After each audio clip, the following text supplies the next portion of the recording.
මේ පාඩමේ මුල් කොටස තමයි මේ පාඩම තුලින් අපි කතා කරන්නේ. මුල්ම අනුමාතෘකාව විදිහට පුතේ අපි ජීවීන් වර්ගීකරණය කියන මාතෘකාව කතා බහ කරමු. මුලින්ම අපි බලන්නට ඕනේ ජීවීන් වර්ගීකරණය කියන්නේ කුමක්ද?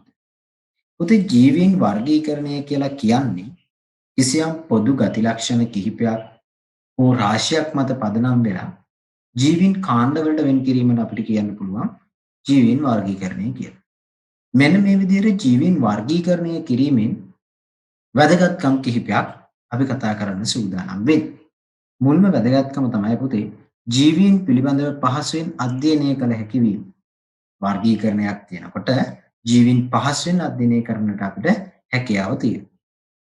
දෙවන වැදගත්කම තමයි පුතේ නම් කරන ලද ජීවියෙකුගේ සුවිශේෂී අනන්‍යතා හඳුනා ගැනීමට පහසු වීම.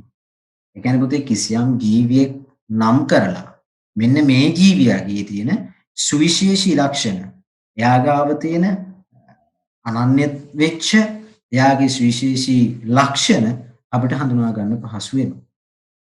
තුන්වෙනි වැදගත්කම විදිහට අපි කතා කරනවා සියලු ජීවීන් අධ්‍යයනය නොකර තෝරාගත් ජීවීන් කිහිප දෙනෙකු අධ්‍යයනය කිරීම මගින් සමස්ත ජෛව ලෝකයේ පිළිබඳ අවබෝධයක් ලබාගත හැකි වීම.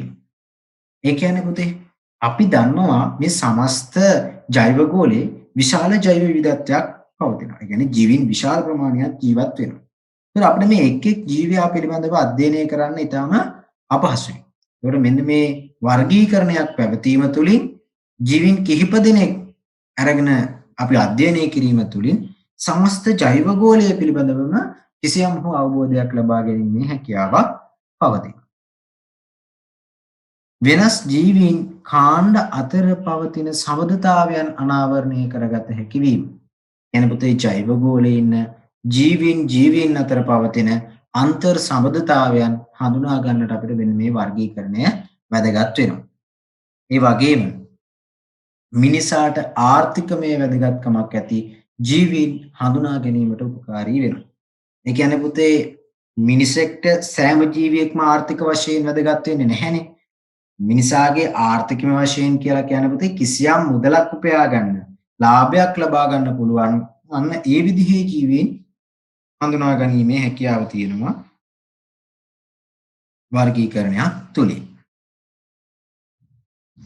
ආදරණීය දේවපොතේ ඊළඟට මෙන්න මේ අපි කතා කරපු වර්ගීකරණය නැත්නම් ජීවීන් වර්ගීකරණය ප්‍රධාන ආකාර දෙකකට බෙදන්නට පුළුවන්.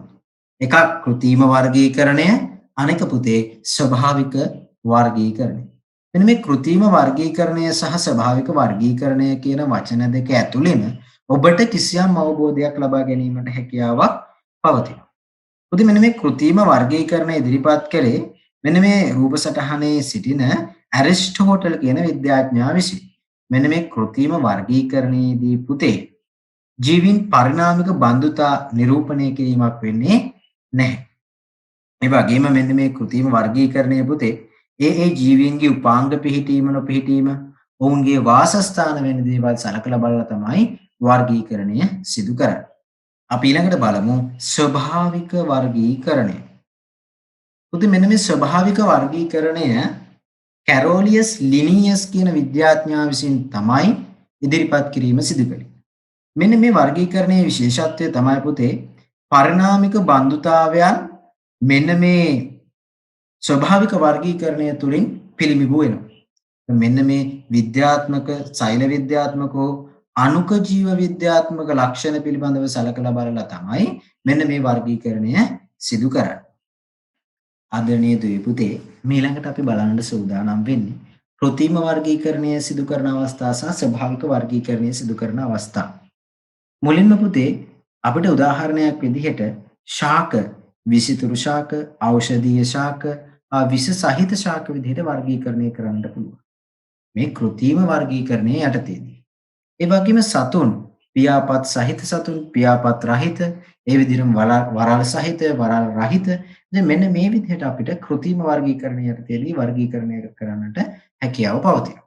ස්වභාවික වර්ගීකරණ අවස්ථාවලට උදාහරණයක් විදිහට තමයි පුතේ මත්ස්‍යයන්ගේ වරල්, පක්ෂීන්ගේ පියාපත්, මිනිසාගේ පාද.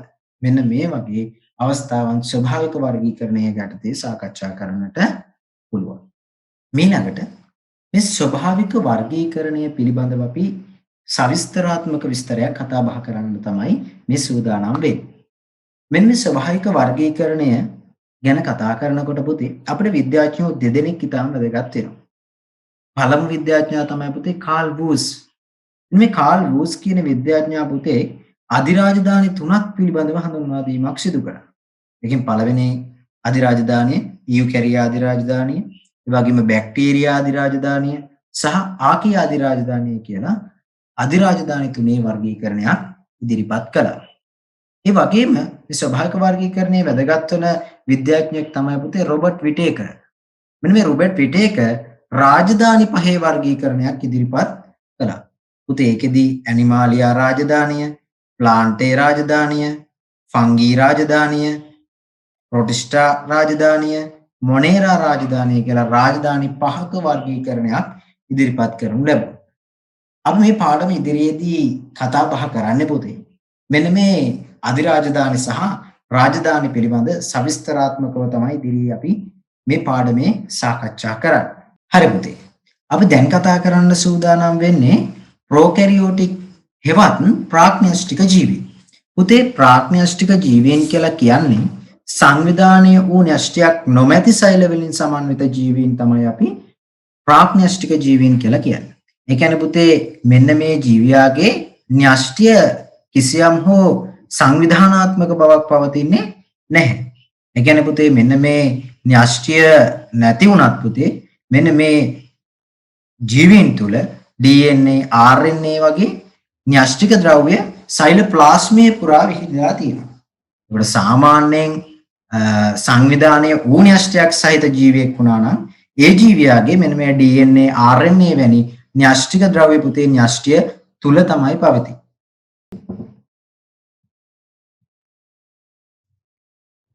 ඊළඟට අපි කතා කරන්න සූදානම් වෙන්නේ ඉයුකැරියෝටික් හෙවත් ශූන්‍යෂ්ටික ජීවීන්. පුතේ මෙන්න මේ ශූන්‍යෂ්ටික ජීවීන් කියලා හඳුන්වන්නේ සංවිධානයේ වූ න්‍යෂ්ටියක් ඇති සෛල වලින් සමන්විත ජීවීන් අපි හඳුන්වනවා පුතේ ශූන්‍යෂ්ටික ජීවීන් කියලා.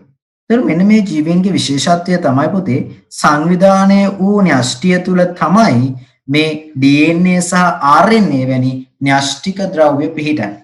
ඒතර පැහැදිලි ශූන්‍යෂ්ටික සහ ප්‍රාග්න්‍යෂ්ටික කියන ජීවීන් අතර තියෙන වෙනස. ඊළඟට පුතේ අපි කතා කරන්න සූදානම් වෙන්නේ අධිරාජධානි තුනේ වර්ගීකරණයේ ආකියා අධිරාජධානිය පිළිබඳව. මෙන්න මේ ආකියා අධිරාජධානියට අයත් ජීවීන් පුතේ ප්‍රාග්න්‍යෂ්ටික ජීවීන්. කියන්නේ සංවිධානයේ වූ න්‍යෂ්ටියක් නොමැති ජීවීන් ආකියා අධිරාජධානිය තුල ජීවත් වෙන්නේ. මොවුන්ට පුතේ පුළුල් පරිසර ව්‍යාප්තියක් තියෙනවා. ඒ කියන්නේ පුතේ මොවුන් ගිනි කඳු, කාන්තාර, හිම කඳු, උමුදිය උල්පත්, සාගර පතුල, ලවණ බිම් මේ වගේ ආන්තික පරිසරවල පවා ජීවත් වීමේ හැකියාවක් පවතිනවා. ඒ වගේම පුතේ මේ ජීවීන් ප්‍රතිජීවක වලින් විනාශ කිරීමට හැකියාවක් පවතින්නේ නැහැ. මේ අපි කතා කළේ පුතේ ආකියා අධිරාජධානියට අයත් ජීවීන් සතු ලක්ෂණ කිහිපයක්. ඊළඟට අපි කතා කරන්නේ පුතේ බැක්ටීරියා අධිරාජධානිය. මෙන්න මේ බැක්ටීරියා අධිරාජධානිය ගැන නම් පුතේ අපි කුඩා අවදියේ ඉඳලා විවිධ ආකාරයෙන් අපේ කනට ඇසුණු වචනයක්. මේ බැක්ටීරියා අධිරාජධානියට අයත් ජීවීන් ගත්තාම පුතේ අන්වීක්ෂය. ඒ කියන්නේ අන්වීක්ෂයක් අවශ්‍යයි මොවුන් නිරීක්ෂණය කරන්න. ඒ වගේම පුතේ එක්සයිලයකින් තැන්ලා තියෙන නිසා කියනවා අපි අන්වීක්ෂීය ඒකසෛලික ජීවීන් කියලා. ඒ වගේම පුතේ මේගොල්ලෝ ප්‍රාග්න්‍යෂ්ටික. ඒ කියන්නේ සංවිධානයේ වූ න්‍යෂ්ටියක් පවතින්නේ නැහැ. මෙන්න මේ බැක්ටීරියා අධිරාජධානියේ ජීවත් වෙන ජීවීන්ට. ඒ නිසා අපි හඳුන්වනවා පුතේ ප්‍රාග්න්‍යෂ්ටික ජීවීන් කියලා. ඒ වගේම මේ බැක්ටීරියා අධිරාජධානියේ ජීවීන් පුතේ ප්‍රතිජීවක මගින් විනාශ කරන්නට හැකියාවක් ලැබෙන්නේ නැහැ. ඒ වගේම මොවුන් ව්‍යාධිජනක ජීවීන් විදියට තමයි පුතේ හඳුන්වන්නේ. ව්‍යාධිජනකයන් කියලා කියන්නේ පුතේ ලෙඩ රෝග ඇති කරන ජීවීන් විදියට ක්‍රියා කරනවා. ඒ වගේම පුතේ පෘථිවියේ සෑම පරිසරයකම දැකිය හැකි බහුලතම ජීවී කාණ්ඩය තමයි පුතේ බැක්ටීරියාවන් කියලා කියන්නේ. මේ බැක්ටීරියාවන් ගත්තාම පුතේ මේ බැක්ටීරියාවන්ට සෛල බිත්තියක් තියෙනවා. ඒ වගේම මේ උදාහරණ විදිහට අපිට බැක්ටීරියා, සයිනෝබැක්ටීරියා වැනි ජීවීන්ව හඳුන්වා දෙන්නට පුළුවන්. ඊළඟට බැක්ටීරියා අධිරාජධානියට අයත් ජීවීන් විවිධ ලක්ෂණ ඔස්සේ කතා බහ කරන්නට තමයි අපි සූදානම් වෙන්නේ. හරි පුතේ. මේ බැක්ටීරියා අධිරාජධානියේ ජීවත් වන ජීවීන්ගේ පෝෂණය කියන අනුකොටස වටතේ අපි කතා කරන්නේ. පුතේ මේ ජීවීන් බොහෝමයක් පෝෂණය සපයගන්නේ විෂම පෝෂී ආහාර රටාවකින්. විෂම පෝෂීන් කියලා කියන්නේ පුතේ තම ආහාර අවශ්‍යතාවය තමා විසින් නිෂ්පාදනය කර ගැනීමේ හැකියාවක් නොපවතින අයට.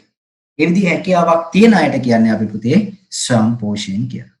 නමුත් මෙන්න මේ සයිනෝබැක්ටීරියාවන් සම්පෝෂීන් විදිහට ක්‍රියා කරන අවස්ථාත් පවතිනවා. පුතේ ප්‍රජනනය පිළිබඳව සලකලා බලනකොට බොහෝ විට අලිංගික ප්‍රජනනය තමයි සිදු කරන්නේ. ඒ අලිංගික ප්‍රජනන ක්‍රම විදිහට පුතේ ද්විඛණ්ඩනය, කඩ වීම, අංකුරණය වගේ අලිංගික ප්‍රජනන ක්‍රම අපිට දකින්නට ලැබෙනවා. මොවුන්ගේ හැඩය ගත්තාම පුතේ විවිධ හැඩ පවතිනවා. සර්පිලාකාර මේ විවිධ හැඩ, දණ්ඩාකාර මේ විවිධ හැඩ වලින් අපිට මේ බැක්ටීරියා අධිරාජධානී ජීවීන් දක්නට ලැබෙනවා. පුතේ බැක්ටීරියාවන් පිළිබඳව සලකලා බලනකොට මේ ජීවීන්ට වාසිදායක මෙන්ම අවාසිදායක අවස්ථාත් තියෙනවා. මේ බැක්ටීරියා විසින් මෙන්ම වෙනත් ජීවීන්ටද රෝග ඇති කරනවා. ඒ කියන්නේ පුතේ බැක්ටීරියා විසින් මිනිසාට වගේම වෙනත් ජීවීන්ටද විවිධ රෝග ඇති කරනවා. එතකොට ක්ෂය රෝගය, නියුමෝනියාව, කොලරාව, පිටගැස්ම, ලාදුරු මෙන්න මේ වගේ රෝග පුතේ බැක්ටීරියා විසින් තමයි ඇති කරන්නේ. අපි කිව්වනේ මේ බැක්ටීරියා ව්‍යාධි ජනකයින් කියලා. ඒ වගේම පුතේ තවත් අවාසිදායක තත්ත්වයක් තමයි පුතේ ආහාර නරක කිරීම. ඒ කියන්නේ පුතේ මිනිසාට පරිභෝජනයට නුසුදුසු තත්ත්වයට ආහාරපත් කරනවා. අන්න ඒකට කියනවා අපි ආහාර නරක කිරීම. මේ ආහාර නරක කිරීම කියන ක්‍රියාවලියට පුතේ බැක්ටීරියාවල දායකත්වයක් පවතිනවා. ඒ නිසා මේක රෝග ඇති කිරීම සහ ආහාර නරක කිරීම මිනිසාට අහිතකර අවස්ථාවක් විදිහට බැක්ටීරියා ක්‍රියා කරන අවස්ථාවක් දෙකක් විදිහට අපිට හඳුන්වන්නට පුළුවන්. ඊළඟට පුතේ මුදවපු කිරි, යෝගට්, චීස් නිෂ්පාදන. ඒතර මේ වගේ කිරි ආශ්‍රිත නිෂ්පාදන සඳහා බැක්ටීරියා යොදා ගන්නවා. ඒතර පුතේ මේ වගේ අවස්ථා ඇත්තටම වාසිසහගත අවස්ථා. ඊළඟට පොල්ලෙලි, හන පත්‍ර වලින් මෙන්න මේ කෙඳි වෙන් කර ගන්නට. ඒ වගේම සම්පදම් කිරීම වගේ දේවල් සඳහා මෙන්න මේ බැක්ටීරියාවන් වැදගත් වෙනවා.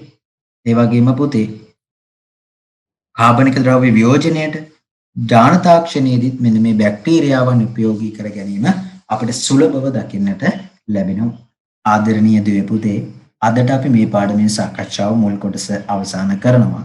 ඉදිරි මෙවැනි පාඩම් නරඹන්නට මගේ YouTube channel එක subscribe කරලා තියාගන්න පුතේ. මේ කොරෝනාත් එක්ක නිවසට වෙලා ඉන්න වෙලාවේ ඔබට ඔබේ අධ්‍යාපන කටයුතු සඳහා අත්වලක් වෙන්නට තමයි මම මේ විදිහට ඔබ වෙනුවෙන් ඉගැන්වීම් කටයුතු YouTube හරහා සිදු කරන්නේ. එනම් පුතේ හැමෝටම තෙරුවන් සරණයි.